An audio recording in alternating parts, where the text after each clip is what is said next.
Well, it's Wednesday, and you all know what that means. That means right now AEW Dynamite are in their go home show before this Sunday's in Seattle for WrestlDream. Anything could happen.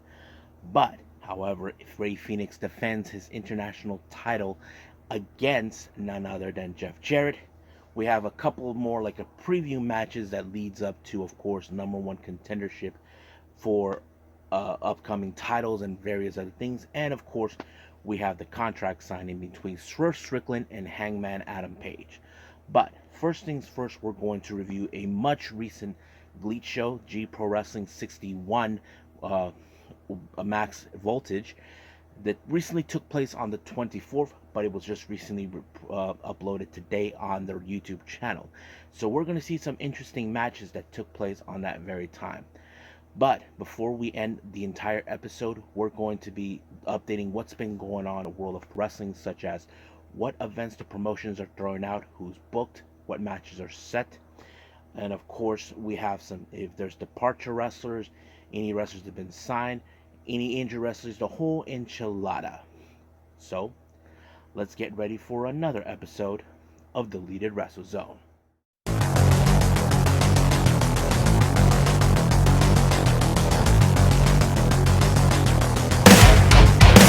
Are you ready? Get up, get up! Get up, get up! Get up, get up! Get up, get up! Get up, get up! Get up, get up!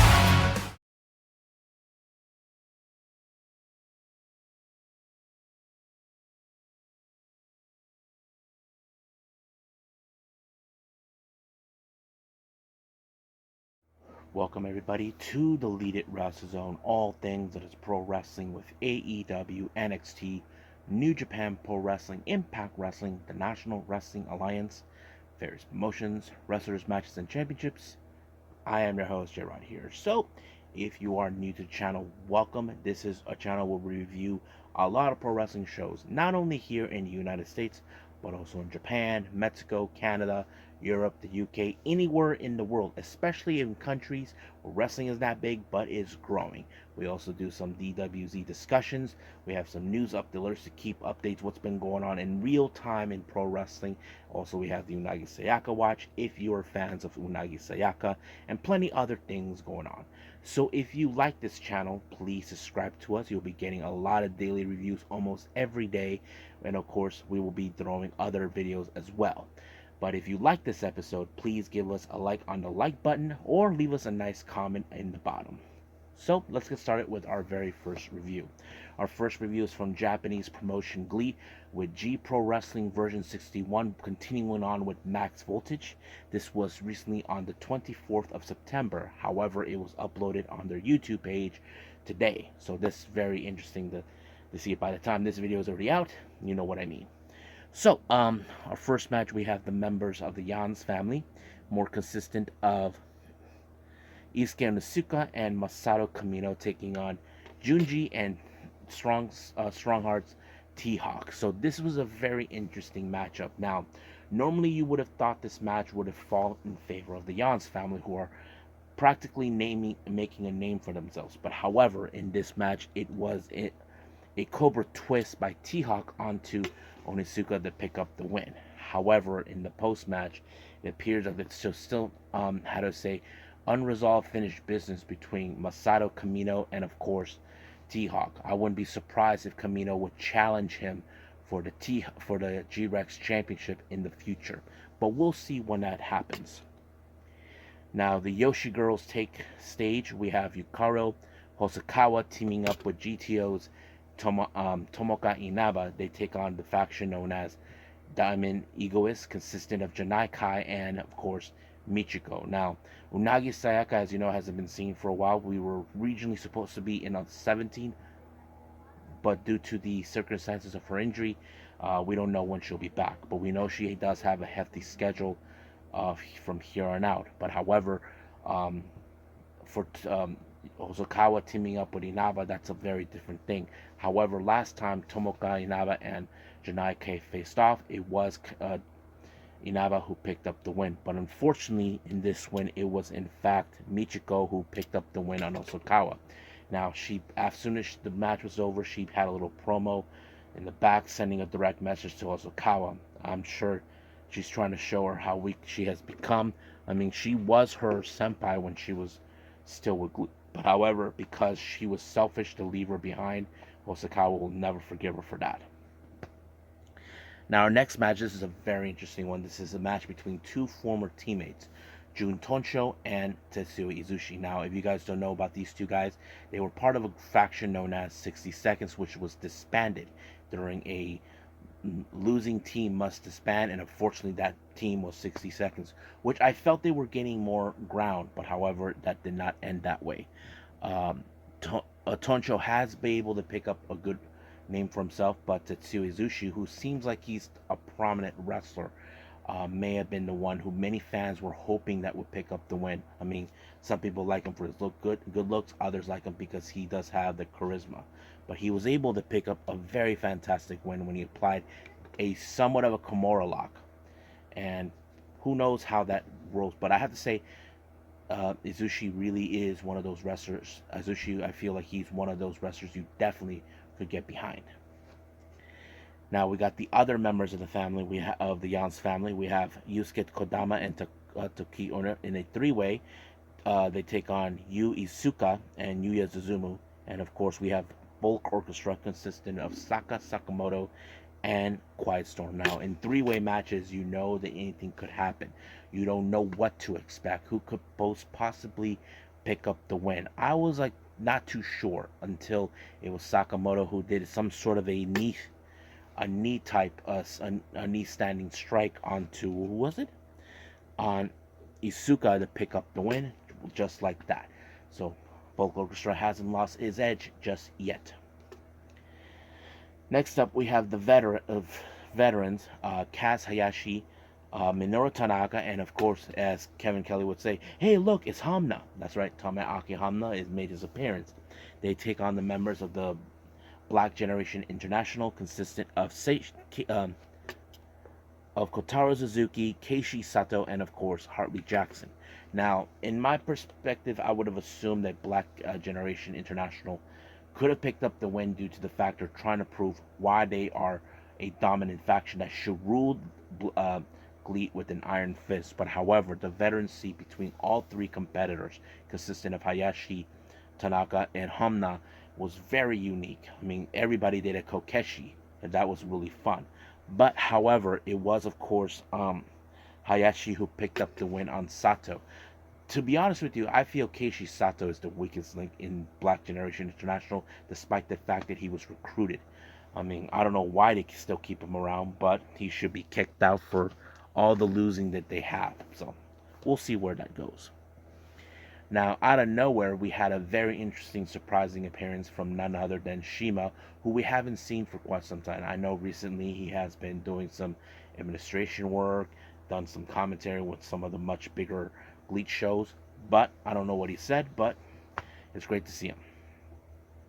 Now, our next match, we have a very interesting singles match. We have Jack Cartwheel taking on Soma Watanabe. Now, Soma Watanabe is one of those wrestlers that I feel he is also another prospect, someone who many people should look up to.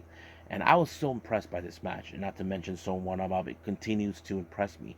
But, however, it was the drop kick to the face by Watanabe to pick up the win against Jack Cartwheel.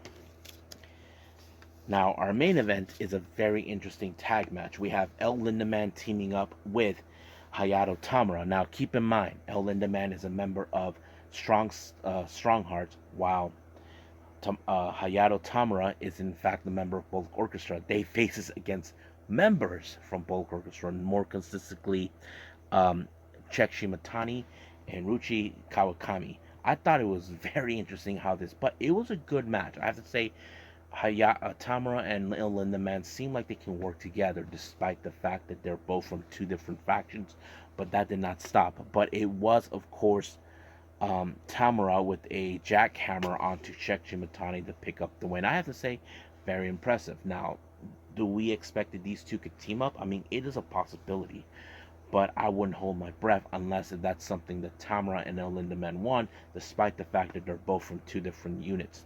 But we'll see what the future holds for them if they prefer to be a tag team. We'll see where that leads us. And I think that's pretty much it right now with GLEAT. I say it's time for AEW Dynamite.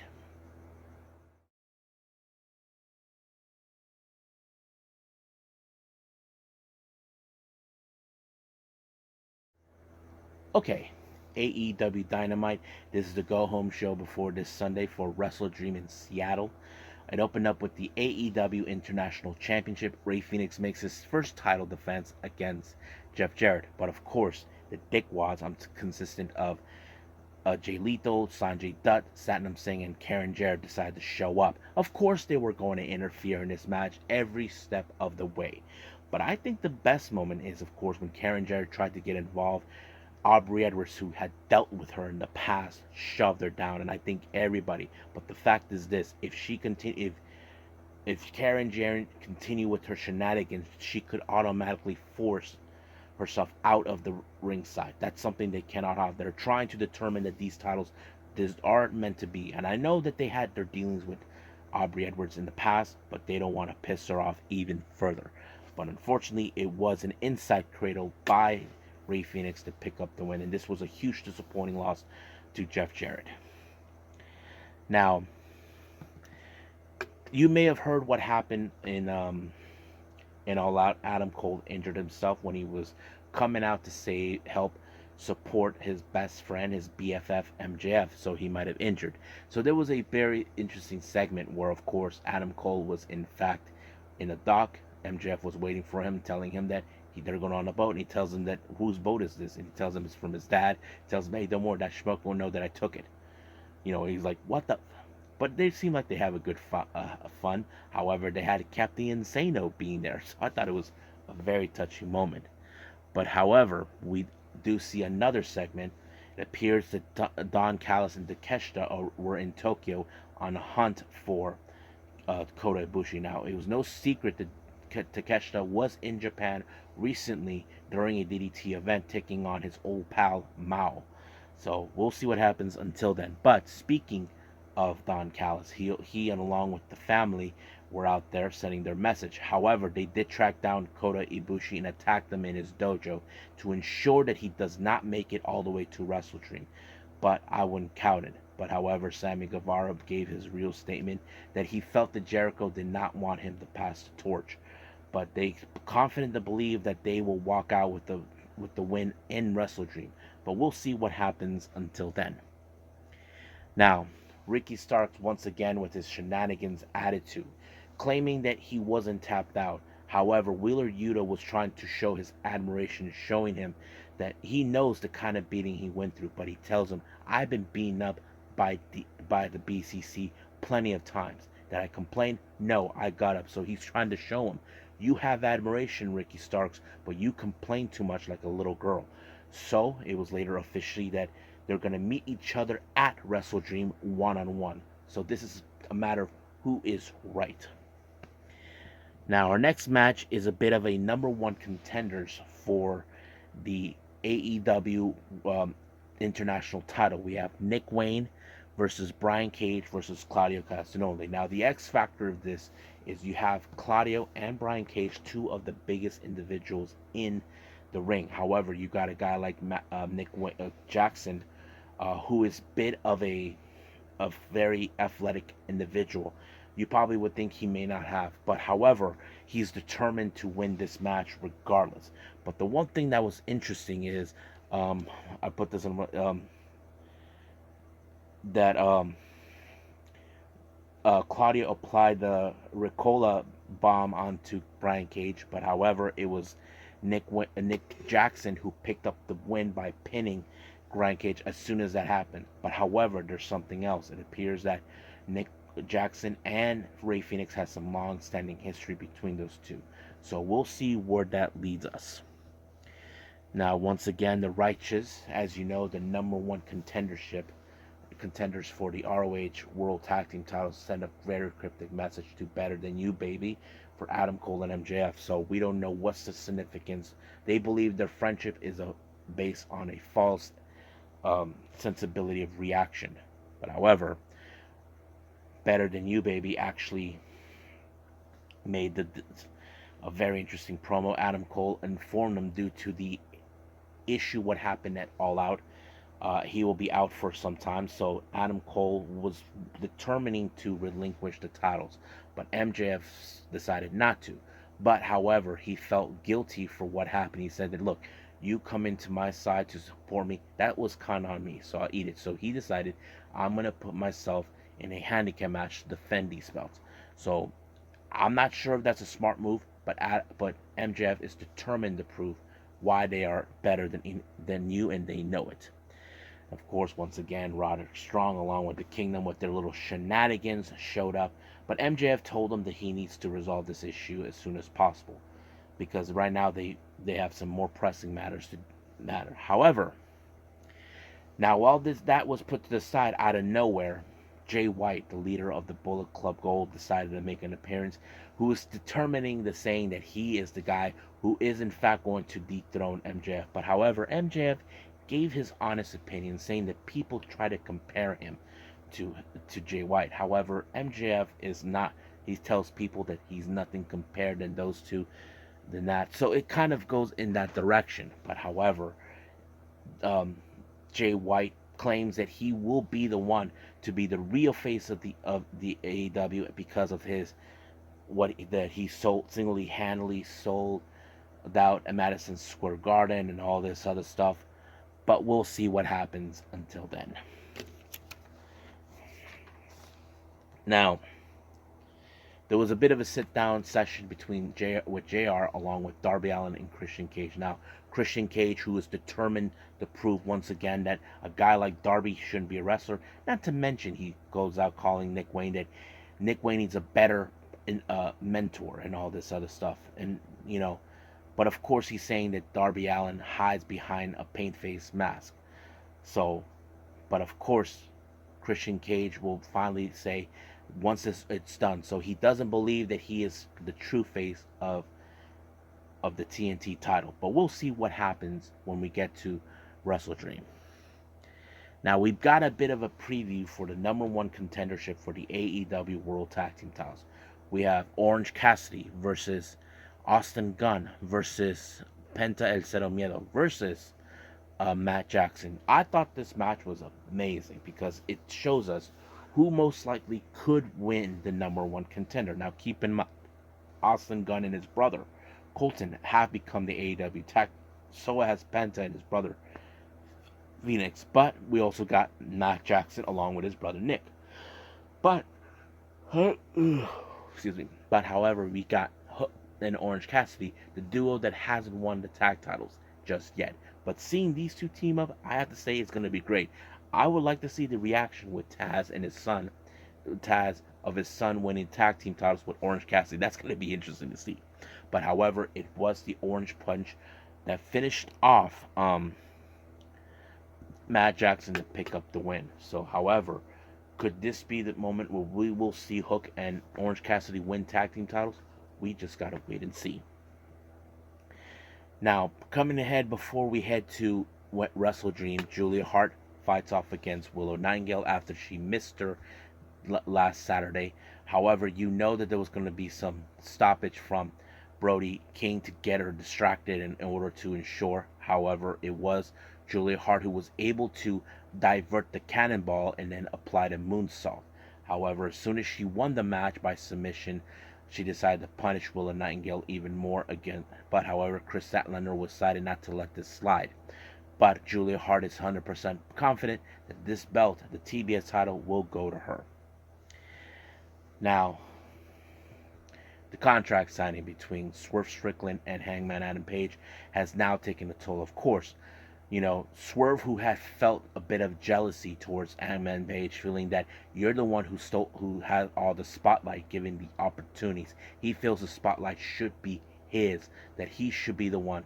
But however, Hangman Page told him, do you think you have what it takes to fill my shoes? The answer to that was no, and of course it ended in a brawl. But we will see what happens in WrestleDream. However, when the lights were when everything seems to end, Jay White was in fact attacked by 4 assailants. Nobody knows who it was, but we saw a familiar mask that attacked him. A mask that was once worn by one particular person, and that person was MJF. Did MJF had something to do with it? Well, we'll see what happens, because I know for a fact Jay White has never dealt with someone like MJF before. The obvious question is, will Jay White will meet his match, or will he finally fulfill his destiny to become AEW World Champion? Well, we'll see when we get there, when that day happens.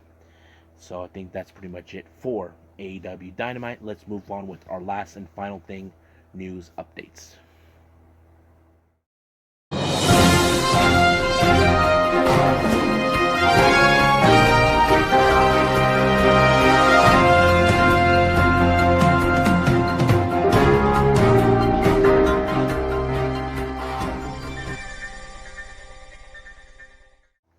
Okay, so welcome to our news update. So this is what we have for everyone to know what's been going on in the world of pro wrestling. The GCW stuff, we have tons of things we're going to be talking about. On October 7th, as you know, we have Fight Club for 2 nights. This is night 1. The GCW World title will be defended. Blake Christian defends his title against Jimmy Lloyd.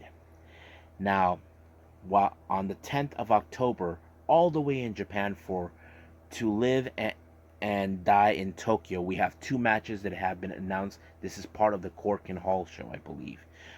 We do have Los Macizos will be taking on Bushi.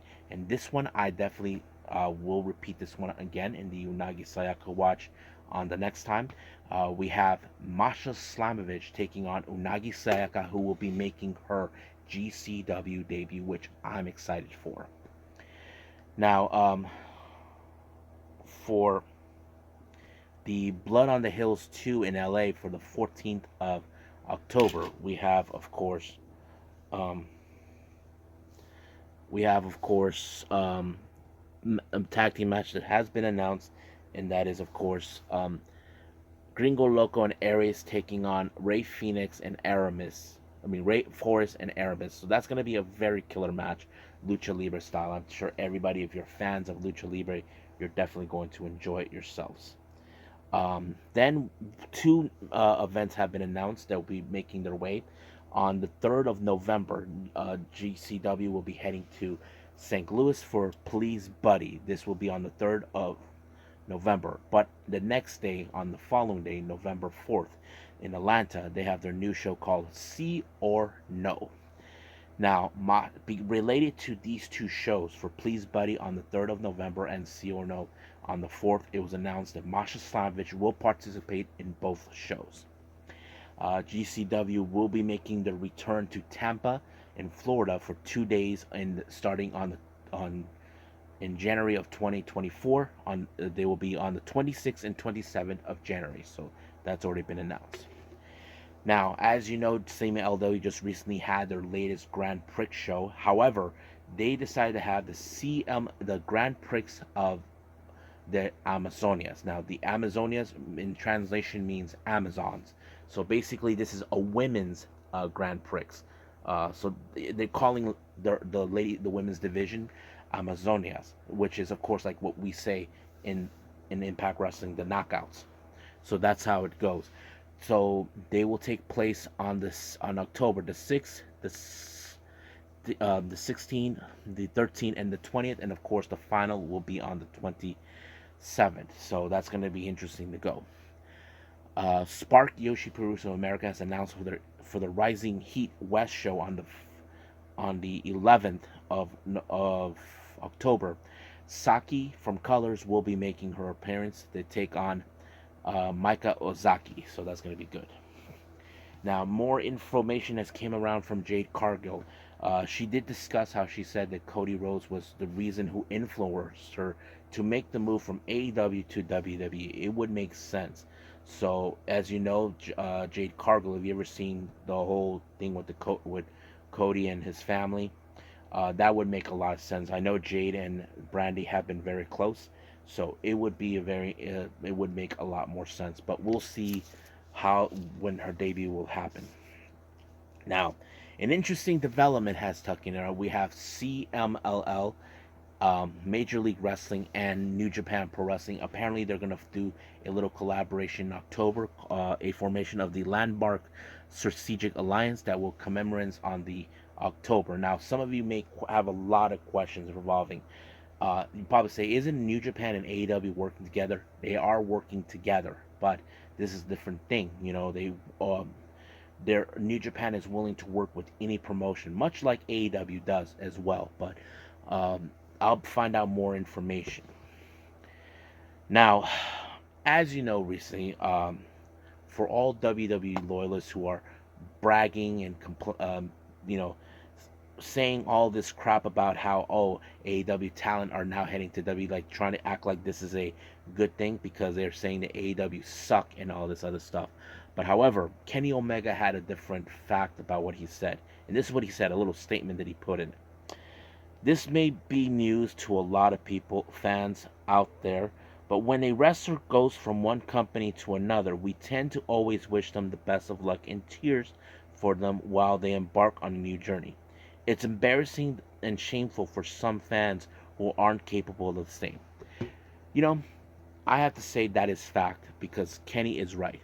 For all you WWE loyalists out there, you go out and say how you're happy that because, you know, AEW is full of crap, they should disappear. Come on, folks, look, these wrestlers didn't get opportunities with WWE, okay? Who said that that AEW is the problem or anything? No, they're not saying they're not bad mouthing on anybody. They're supporting their friends wherever they go. That's the thing how it goes. If you can't support that, then it proves you guys are no fans whatsoever. Now, an interesting tweet has come around with Trey Miguel. Apparently, he was involved in a hit and run, and with him and his fiancee Ashley DeBronze. But however, this is what he tweeted: was involved in a hit and run tonight that sent my fiance and I into a pool on the Florida Turnpike. The Ford F-150 hit a car, then hit us, sent us spiraling into a pool before fleeing. No reports of witnesses have been made. Such a good people we live amongst. 10 cars, 0 eyes. So basically, as you know, they were in a bit of a hit and run accident, but they're okay. Both Trey Miguel and his fiance are pretty much okay, but there's no witnesses to describe what's happening. But I hope whoever this douchebag was that tried to run them, hit them and run, I hope he has his day. But my prayers goes to Trey Miguel and his fiance. They're glad that they're okay. Is the last thing I want to hear is that.